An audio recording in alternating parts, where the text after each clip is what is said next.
Solve the equations algebraically. This is among the most useful stuff as you start your high school career and as you start your college career to be able to do. All right? In order to solve an equation algebraically, what do I need to do? Okay, because you're doing that, what are you doing when you subtract 6x cubed from both sides? Yeah. You're giving it 0. Yeah, you're setting the equation equal to 0. Remember, if we set it equal to 0, you're going to cheat table. There's a lot of methods. You're going to have to factor. You're going to have to factor. And then when you're all done, you're going to solve those factors. That's it. It's the same thing as factoring, except it's equal to 0. Now, Ben had mentioned, hey, I'm going to subtract 6x cubed from both sides. But Mr. Visca's going to do it the other way. That is not wrong. But why does, all of you that have been in my classes before, how come Mr. Visca would subtract 11x squared and subtract 10x from this side, from both sides? Well, yeah, but if I subtracted 6x cubed from both sides, it would still be equal to 0. What is? Let me hear it, children. What did Ray say? I can't hear what Ray is saying.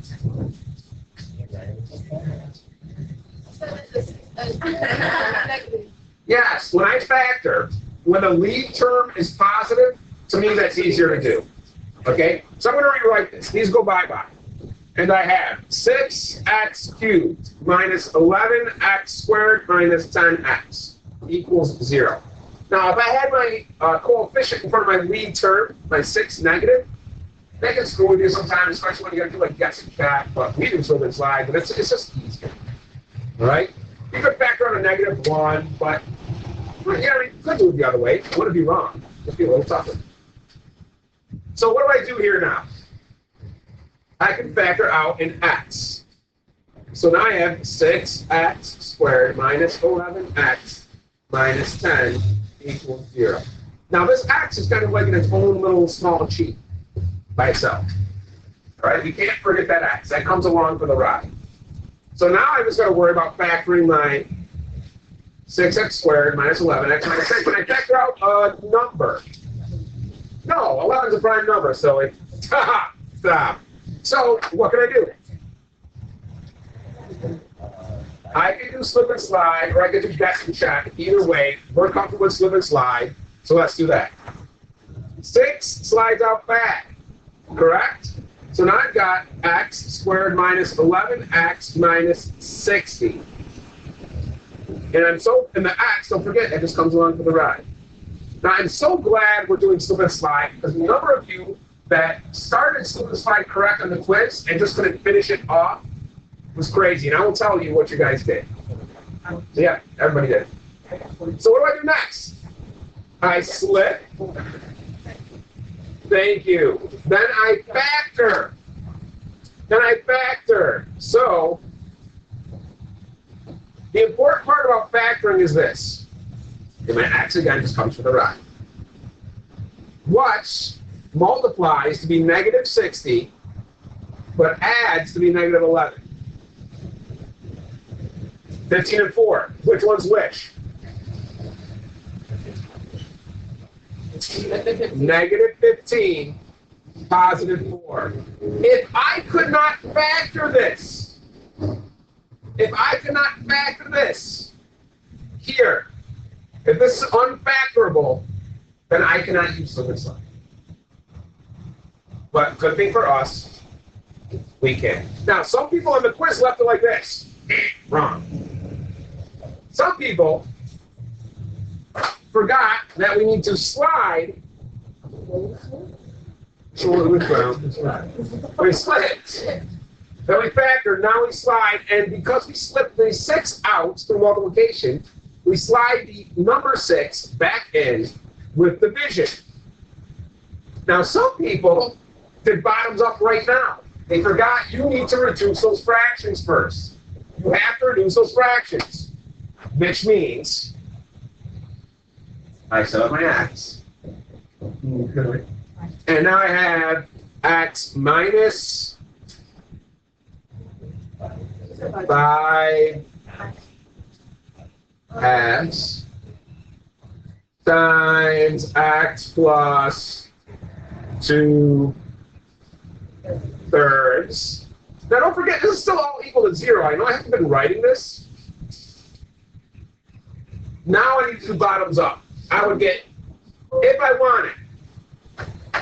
wanted, this would pop up here, and I'd have 2x minus 5. And this would pop up here, and I'd have 3x plus 2. How come in this situation I'm not going to do that? When things are equal to 0 and I t-bone it, if I have like x plus 2, isn't the answer is -2? You know you just flip the sign when your x is alone. Aren't my x's alone right here? So this x would equal 0. I said them all equal to 0 and solve. I can just flip the sign here because it's 1x. So this x would be a positive 5x. This x would be a negative 2/3. Okay? If you wanted to do the bottoms up and then solve those, you would get the same answers. You would get the same answers.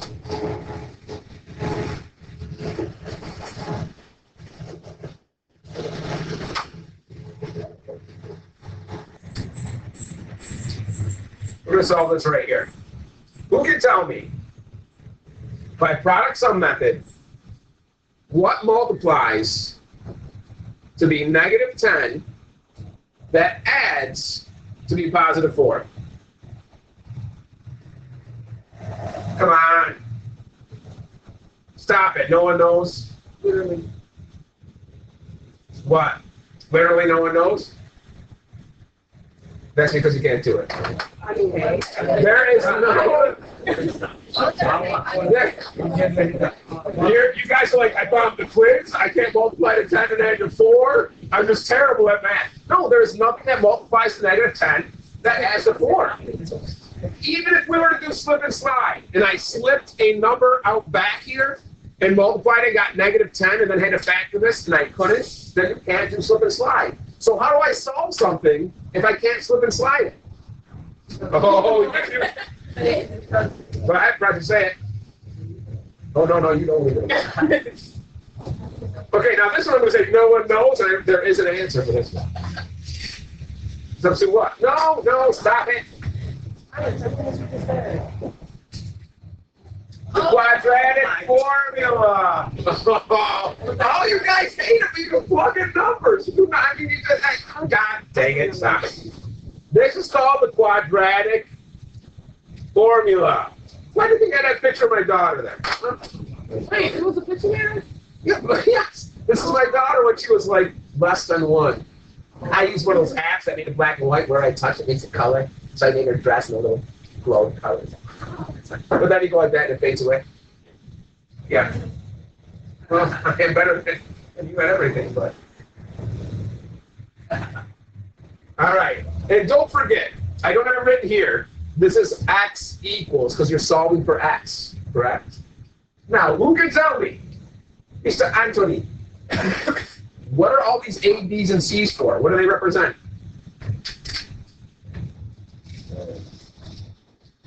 Yes. Thank you for saying coefficients. Like when I say A, B, and C, A, B, and C, my A is equal to 1. It is not equal to 1x squared. It is equal to 1, the coefficients, not the variables. My B is equal to 4, and my C is equal to -10. I need the sign as well. Okay? And all we do is we literally just plug it. We literally just plug those in.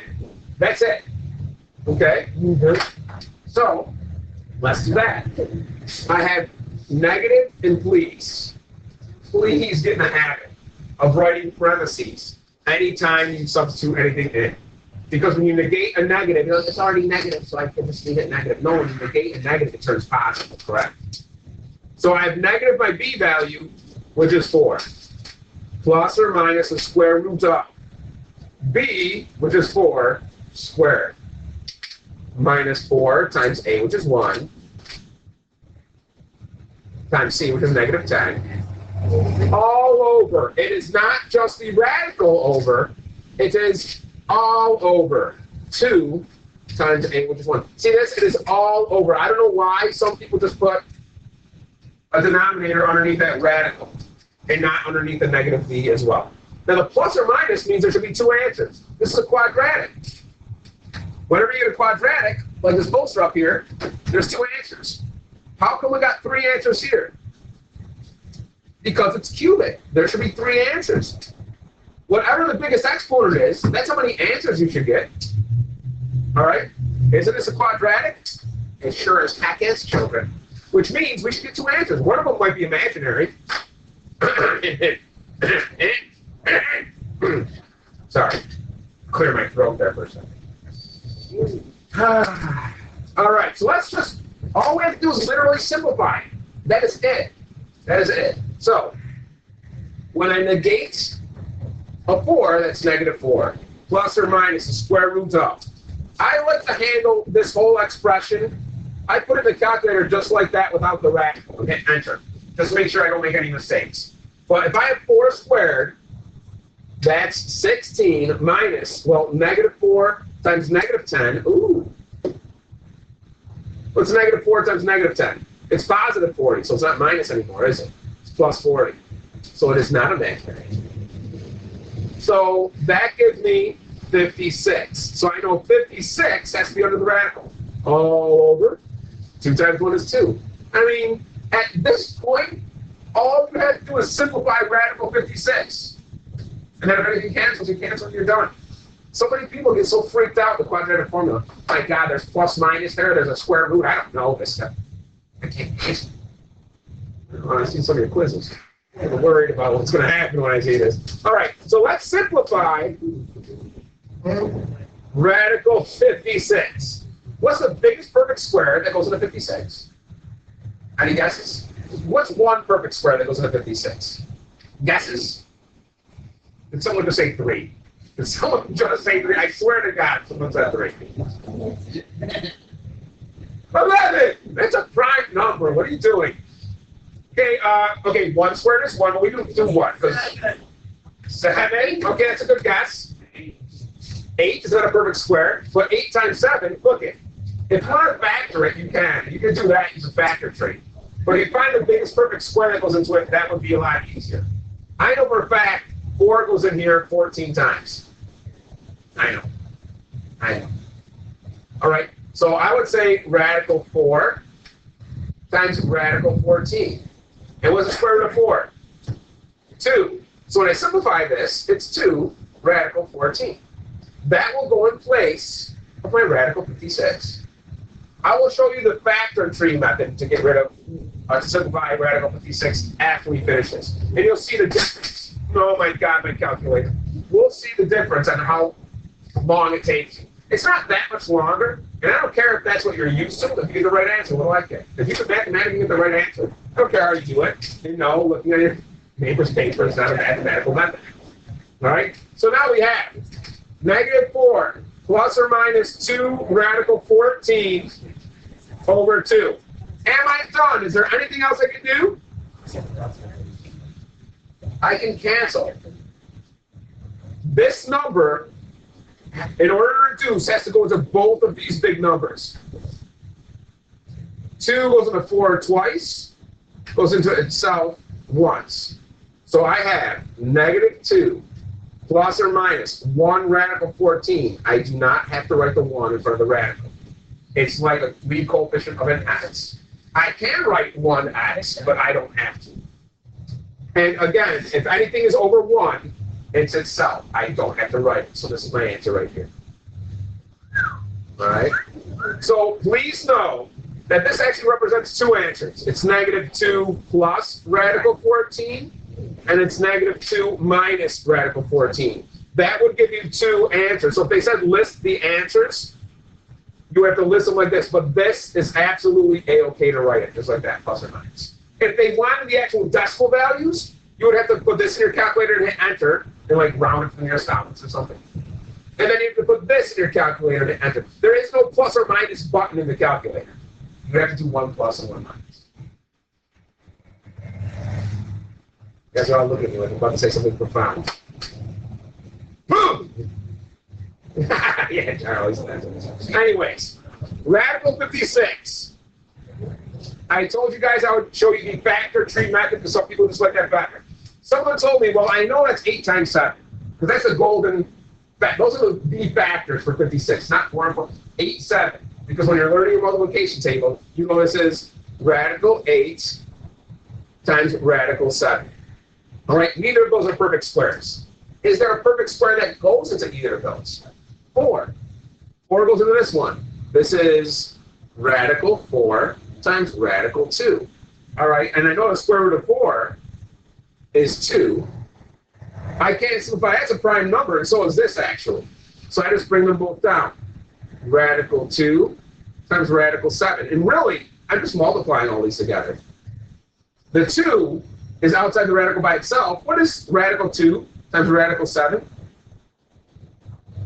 So you get the same answer if you can break it down that way, but that tree is slightly longer than this tree.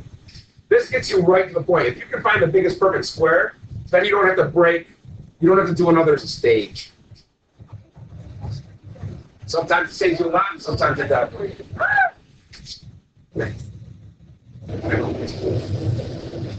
So you'll notice example 3 is the same exact problem as example 1.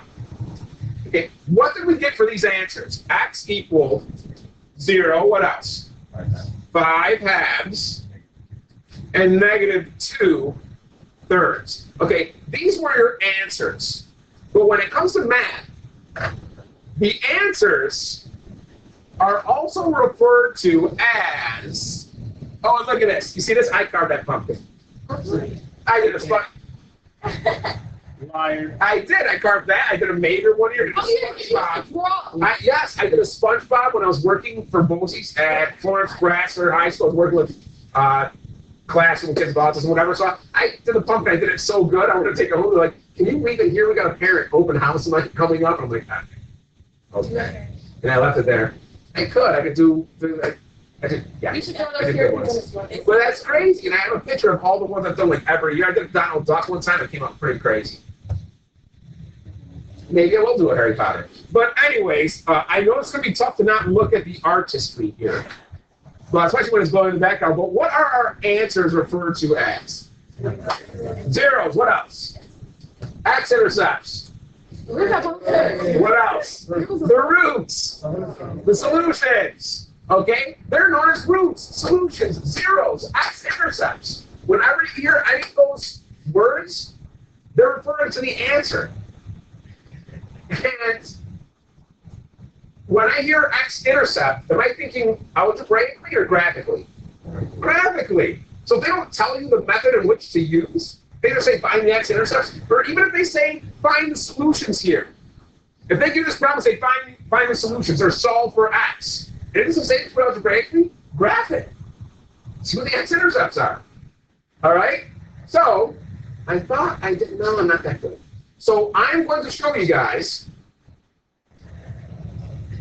Yep, that's right here already. Bang. Someone, that's right there. If we did this right, and I put, all right, now I can do this 2 ways.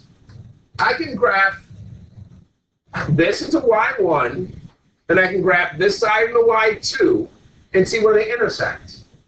Okay, because you have 2 equations equal. Or I can bring my 11x squared and 10x over and get 6x cubed minus 11x squared plus 10x equal to 0. Or I can graph this individually and just see the x-intercepts. Either way gives you the answers. I will do the x-intercepts for you guys. Oh, that's a lollipop. No, that's a writing. That's a writing error, isn't it? That's not a math error. It is Halloween coming up. So I'm going to do 6x cubed minus 11x squared minus 10x. Okay? And if I graph this, it should cross 3 times. Don't I have 3 answers? Look at that. Beautiful. In fact, I'm going to zoom in. Let's hope I still get all 3. 1, 2, 3. Okay, now our answers were 0. This crosses at 0, children. What's our other answer? What's our other answer? Positive 5 halves? This should cross at 5 halves, which is 2.5, isn't it? And this should be, what was it, negative 3 halves?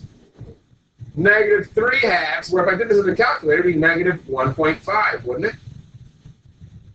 You know the calculator gives you. Negative 2/3. Now that, my friend, is allowed. Test correction. What? Negative 2/3. Oh, let's have another writing. Yeah. Negative 0.6666. The line over just goes forever. The calculator will actually give you the answers. You know, the calculator actually gives you the answers. So, let me show you how that's done. For those of you that don't remember. Those of you that do, can you tell me how to do this? Second, calc. I want to calc these zeros. I want the calculator to calculate the zeros. And remember, I make the bow tie. So let's do this. There's my little spider friend there. I need to make a bow tie, and we'll do this one on the far left. I need to be left of my 0 and hit enter. Now I need to be right of my 0, which I am up and right, and hit enter. If that does not make a bow tie, you've done it wrong. I hit enter one more time. It's asking me. You wanted me to guess? Show nothing. Negative 0.6666. That's what we said it is. Holy poopsicle. If I do this again, I want to calculate the 0. Let's do the, well, this crosses at 0. I'm not going to do this one for you. I need to be left and right. Coming back up. I need to be left of this, which means down and to the left. Up and to the right. I made my bow tie. I hit enter. 2.5. It gives me the X right here, 2.5. This is good stuff, people. If I have to graph this, I hope you know it's at negative 2/3 here, at 0, and at 2.5 right here. It does this something little, something like that. That falls down, back up.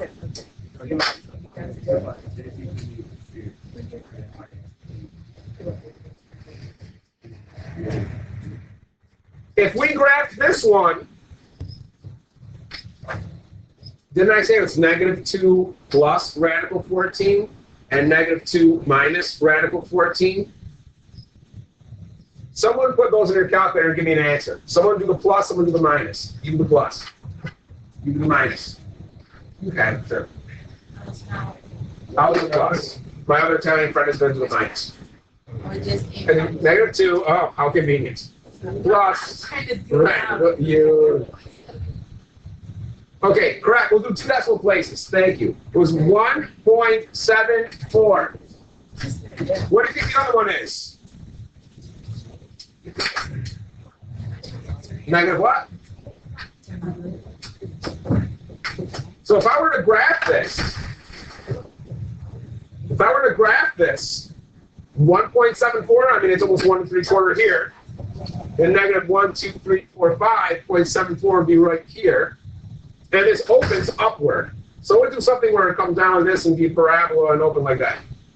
I don't know what the y-intercept is, but that's exactly what it looked like. This is 1.74 here. This is negative 5.74 here. Okay. Put it in your calculator and graph it if you don't trust me. Use the 0 thing. Good.